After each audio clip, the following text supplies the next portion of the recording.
시청자 여러분 안녕하십니까? BOA 뉴스투데이 시작합니다. 북한이 러시아에 지속적으로 미사일을 공급하고 있으며 그중에는 올해 생산된 것도 포함되어 있다고 영국의 무기감시단체가 밝혔습니다. 또 지난 2월에 이어 북한 미사일 잔해에서 서방 부품이 발견됐다면서 강력한 수출 통제와 감시 노력이 필요하다고 지적했습니다. 조은정 기자가 보도합니다. 영국의 분쟁군비연구소가 러시아의 미사일 공격을 받은 우크라이나 현지에서 올해 생산된 북한산 탄도미사일의 잔해를 확인했다고 밝혔습니다. 이 단체는 11일 홈페이지를 통해 공개한 보고서에서 현장 조사단이 지난 7월 30일, 8월 5일과 6일, 18일에 걸쳐 우크라이나 북부 키이우주와 중부 폴타바주에서 북한산 탄도미사일 4기의 잔해를 수거했다고 설명했습니다. 그러면서 이 중 하나에 2024년, 즉 올해 생산된 것임을 나타내는 표시가 있었다고 밝혔습니다. 지난달 18일 공격에 사용된 미사일의 방향 제어, 구동과 관련된 부품에 113이라는 숫자가 발견됐으며 이는 북한의 연도 표기 방식에서 2024년을 가리키는 주체 113년을 나타내는 것으로 파악된다고 전했습니다. 이를 토대로 최근 제조된 북한산 미사일이 우크라이나에서 계속 사용되고 있다는 것을 확인할 수 있었다며 북한이 탄도미사일 프로그램을 위한 강력한 조달망을 갖추고 있으며 거의 20년 동안 유지된 다자제재 체제를 회피할 수 있다는 것을 보여주고 있다고 지적했습니다. 이번 보고서를 작성한 분쟁군비연구소의 데이미언 스플리터스 국장은 12일 VOA에 북한 미사일이 생산돼 우크라이나 전장에서 사용되기까지 주기가 짧다면서 북한이 러시아의 무기 수급에 적지 않은 도움이 되고 있다고 진단했습니다. Between production, transfer, and use, it's as little as 8 months. It could be even shorter than that, depending on the months of production of the missile in question. And we see this as a trend that also applies to some of the missiles that Russia has produced and has used themselves, where we see an average of sometimes just as little as 2 months. It's certainly an indication that there is a lot of tension in the supply chain. 또 지난 2월에 이어 이번에도 북한 미사일에서 서방 부품이 발견됐다는 점을 지적했습니다. So we have Western components that we have been able to document and we are in the process of working now with their manufacturers to try to understand their chain of custody. It seems to be still the same pattern that we have established in February. The sample that was recovered this time it's much smaller, but it complements the sample that we've had from last February. 스플리터스 국장은 효과적 제재를 위해서는 현장에서의 감시를 강화하려는 노력이 필요하다며 어떤 부품이 어떻게 조달됐는지를 밝혀야 한다고 지적했습니다. 또 조달망이 파악되면 강력한 수출 통제를 집행하는 것도 필요하다고 강조했습니다. 분쟁군비연구소는 지난 2월 우크라이나에서 회수한 북한산 미사일 잔해의 290개 부품을 조사한 결과 75%가 미국 회사, 16%는 유럽 회사, 9%는 아시아 회사와 연계돼 있다고 밝힌 바 있습니다. BOA 뉴스 조은정입니다. 북한이 70여일 만에 또다시 단거리 탄도미사일 도발에 나섰습니다. 미국 정부는 즉각 발사를 규탄하고 동맹과 긴밀히 협의해 대응할 것이라고 밝혔는데 북한이 러시아 수출용 모델을 시험 발사해 한국을 위협하려는 의도라는 분석이 나옵니다. 조상진 기자가 보도합니다. 한국합동참모본부는 한국 시간으로 12일 오전 7시 10분쯤 평양 일대에서 동해상으로 발사된 단거리 탄도미사일 수발을 포착했다고 밝혔습니다. 미사일은 360여 킬로미터를 비행한 뒤 동해상에 탄착했는데 북한이 발사한 미사일은 서너 발 정도로 한국군은 비행거리와 고도 그리고 여러 발이 동시에 발사된 점을 고려해 북한이 KN-25로 불리는 초대형 방사포를 쐈을 가능성에 무게를 두고 세부 재원을 분석 중인 것으로 알려졌습니다. 미국 정부는 즉각 이번 발사를 비판하면서 동맹과 공동 대응하겠다는 입장을 밝혔습니다.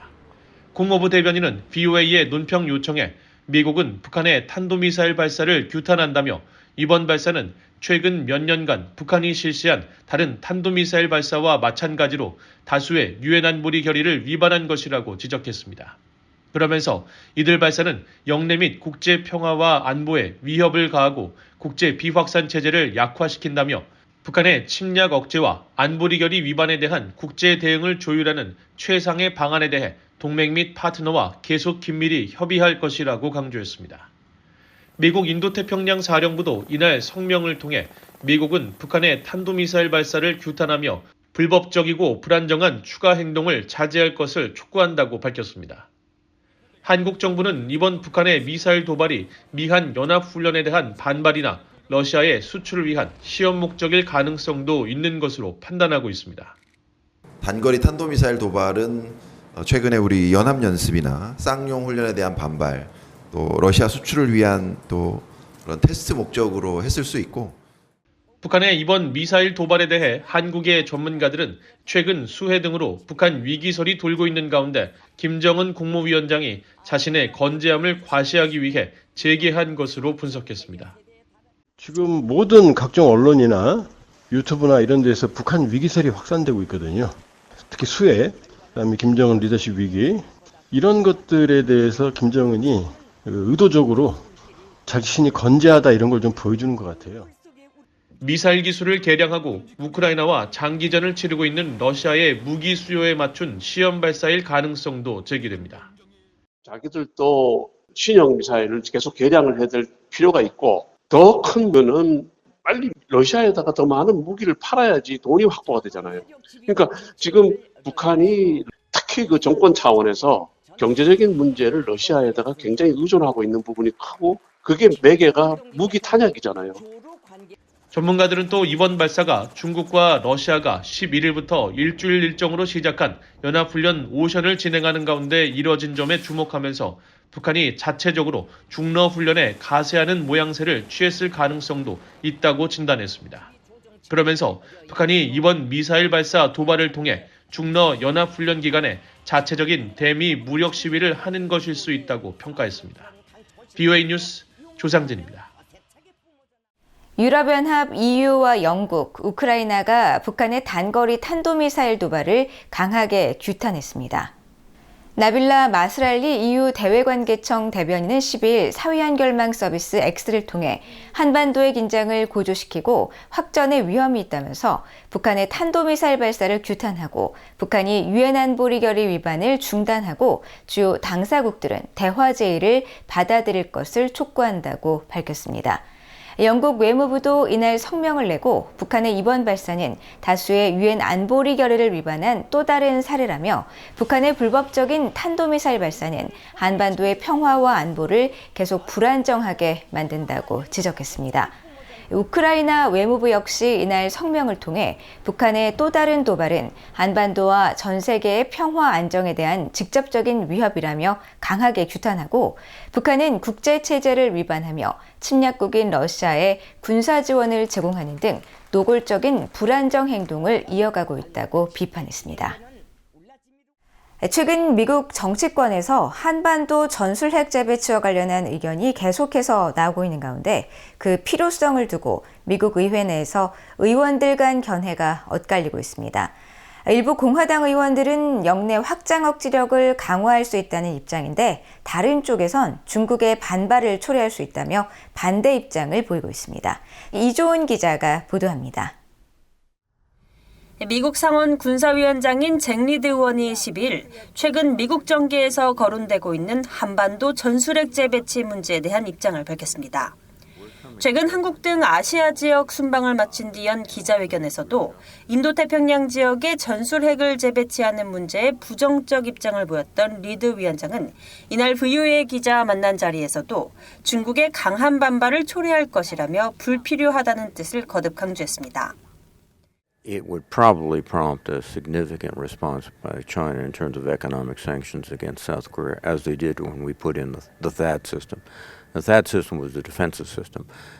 Nuclear weapons, theater nuclear weapons could reach a long distance, relatively speaking. So I don't think they're necessary. I think if we needed a response at that level, we have capabilities other than tactical weapons on the battlefield. 리드 위원장은 또 미한 양국이 확장 억제 강화를 위한 협력을 심화하고 있다는 점을 강조하면서 정책적인 면에서 서로 협력하고 있으며 미국의 확장 억제가 신뢰성뿐 아니라 상당히 강력한 억지력도 갖추고 있다고 말했습니다. 반면 일부 공화당 의원들은 북한에 증대되는 위협을 거론하면서 미국이 확장 억제를 위해 더 많은 조치를 취해야 한다는 점을 지적했습니다. 상원 코리아 코커스 공동의장을 맡고 있는 댄 설리번 공화당 의원은 이날 VOA 기자 만난 자리에서 한반도에 전략 자산을 배치하는 것이 미국의 강력한 억제력을 보여주는 데 도움이 될 것임을 강조했습니다. I think we just need to stay strong. That's across the board on all our forces, our exercises, our missile defense capabilities, both in Korea and the United States. Just in the last year, we brought a nuclear submarine to Korea. We brought B-52s to Korea, and that's a show of extended deterrence and strength. We haven't brought a nuclear sub to Korea in, I think, over 40 years. But we can always do more. 앞서 상원 외교위 공화당 간사인 제임스 리시 의원은 지난달 29일 바이든 행정부의 새 핵무기 운용 전략과 관련해 VOA에 동맹들은 중국, 러시아뿐 아니라 북한의 핵무기 증강에 대해서도 우려하고 있다며 확장 억제력 강화를 위해 태평양 정구의 핵무기 재배치를 고려해야 한다고 주장했습니다. 또 상원 군사위 공화당 간사인 로저 위크 의원도 지난 5월 대규모 방위 투자 계획을 발표하고 한반도 전술핵 재배치를 고려해야 한다고 제안한 바 있습니다. 그러나 미국 정부는 이 같은 제안에 대해 핵 확산 반대 입장을 거듭 분명히 해왔습니다. 국무부는 최근 VOA에 한반도의 핵 위협을 줄이는 효과적 방법은 핵 확산 억제라면서 미한 양국은 한반도의 완전한 비핵화라는 공동 목표를 계속 추구하고 있다고 강조했습니다. VOA 뉴스 이존입니다.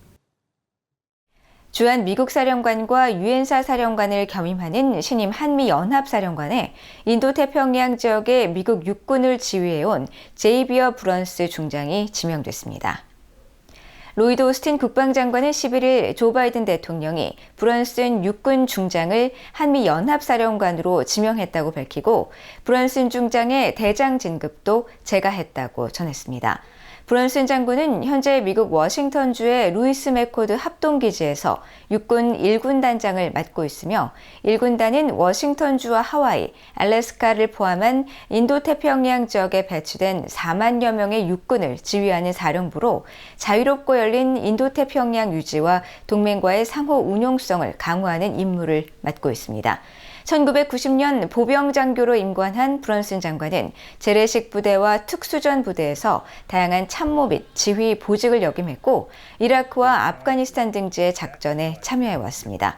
브런슨 장군은 미국 상원의 청문회 등 인준 절차를 거쳐 현 폴 러케마라 한미연합사령관의 후임으로 한국에 부임하게 됩니다. 지난 9일 한국 정부가 주최한 북한 인권 실상 설명회에 참석했던 슬로베니아와 독일 정부가 북한의 인권 상황에 대해 깊은 우려를 나타냈습니다. 슬로베니아 외무부 대변인은 12일 VOA에 관련 논평 요청에 인권은 슬로베니아 외교 정책의 최우선 과제 중 하나로 북한의 인권 상황을 면밀히 주시하고 있다고 말했습니다. 이어 한국 등 다른 파트너들과의 교류를 통해 현재 북한 상황에 대한 정보를 얻는 것을 높이 평가함에 따라 이번 설명회에 참석하게 됐다고 설명했습니다.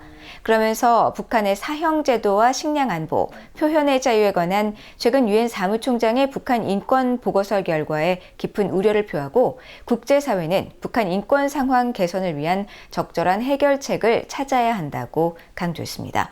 독일 외무부 대변인도 이날 VOA에 북한의 조직적이고 광범위하며 심각한 인권 침해에 깊이 우려한다며 국제사회의 북한 인권 상황 개선을 위한 노력을 지지하며 앞으로도 그럴 것이라고 밝혔습니다. 유엔 대북 제재 대상인 북한 선박이 잇따라 중국 항구에서 포착돼 그 배경이 주목됩니다. 선박의 위치 정보 서비스 마린 트래픽에 따르면 제재 대상 북한 선박인 갈마호는 한반도 시각 11일 북한 남포해상을 출발해 약 하루 만인 12일 오후 2시경 중국 산둥성 룽커우항 개선 장소에 도착했으며 이후 선박 자동 식별 장치를 끈 듯 13일 새벽 현재까지 위치 정보가 파악되지 않고 있습니다.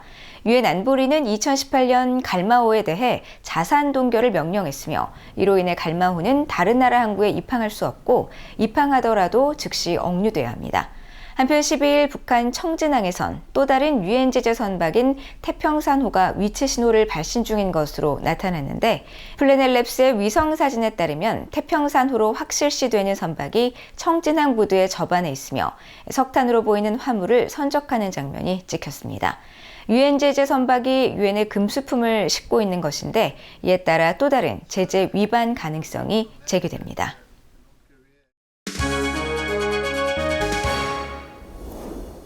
국제뉴스입니다. 미국과 일본, 호주, 인도의 4자 안보협의체인 쿼드 정상회의가 오는 21일 미국 델라웨어주 월밍턴에서 열립니다.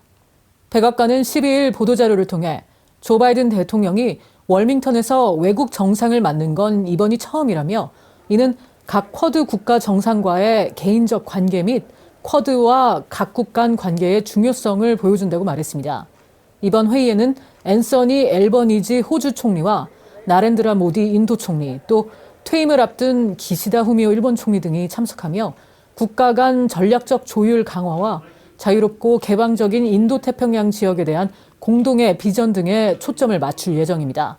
또 보건 안보와 자연재해, 해양 안보, 인프라, 새 기술과 기후 문제, 청정 에너지, 사이버 보안 문제 등이 집중 논의될 것이라고 백악관은 설명했습니다.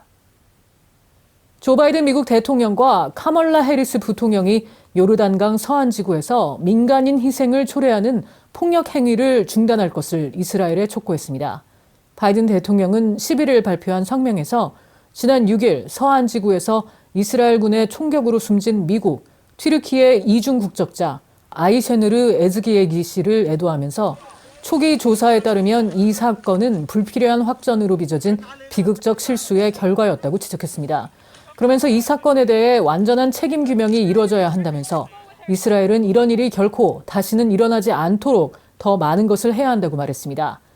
해리스 부통령도 별도 성명에서 이번 사건은 결코 일어나서는 안 되는 끔찍한 비극이라며 이스라엘 정부에 계속 답변을 요구하는 한편 조사 결과에 대한 지속적 접근을 요청할 것이라고 강조했습니다. 앞서 데니 데이넌 유엔 주재 이스라엘 대사는 서안 지구 내 이스라엘 군의 작전은 이스라엘 민간인들에게 해를 끼칠 수 있는 이란의 대리 세력들에 의한 테러를 막는다는 분명한 목표가 있다고 밝혔습니다. 러시아와 중국군이 한반도 동해 인근에서 실사격 훈련을 실시했다고 러시아 국영 타스 통신이 12일 러시아 국방부를 인용해 보도했습니다. 통신에 따르면 러시아 국방부는 성명에서 러시아와 중국 해군이 오션 2024로 명명된 전략사령부 참모 훈련의 일환으로 이 지역에서 포사격 훈련을 실시했다고 밝혔습니다. 양국 해군 함정들은 이 훈련 중 해상과 공중 표적을 목표로 한 포사격 훈련 외에 동해 중부에 위치한 작전 구역을 이동하면서 다양한 방어 전략을 연습했다고 러시아 국방부는 전했습니다. 한편 마리아 자하로바 러시아 외무부 대변인은 11일 성명에서 러시아와 중국의 파트너십은 제3국을 겨냥한 것이 아니라면서도 양국에 대한 공격이 있을 경우 러시아와 중국은 잠재력을 결합하고 스스로를 보호하며 공격에 상응하는 반격을 가할 것이라고 말했습니다. 사상 최초로 미국 항공우주국 나사 등 정부기관 소속 우주비행사가 아닌 민간인의 우주유영이 10일 실시됐습니다. 민간 우주기업 스페이스X를 통해 폴라리스 던 프로젝트를 이끄는 억만장자 사업가 제러드 아이작먼 씨는 이날 오전 6시 40분 크루 드래곤 캡슐의 문을 열고 우주공간을 유영했으며 산소 공급줄을 매단 채 우주선 캡슐 외부를 손으로 잡고 약 10분간 머문 뒤 선내로 복귀했습니다. 이어서 스페이스X 소속의 여성 엔지니어인 세나 갈리스 씨도 우주 유영을 했으며 이들 모두가 줄에 매달려 우주공간을 떠다니는 형태의 유영은 아니었습니다. 앞서 아이작먼 씨 등 4명은 지난 10일 우주발사체 펠컨 9에 실린 크루 드래곤 캡슐에 탑승해 지구에서 1,400km 상공 우주궤도에 올랐으며 이들은 앞으로 36가지 연구와 실험을 수행하고 스타링크 위성을 통한 레이저 기반 통신 등을 시도한 뒤 5일간의 우주비행을 마치고 오는 15일 지구로 귀환할 예정입니다. 지금까지 국제뉴스였습니다. 이상으로 VOA 뉴스투데이를 모두 마칩니다. 시청해주신 여러분 고맙습니다.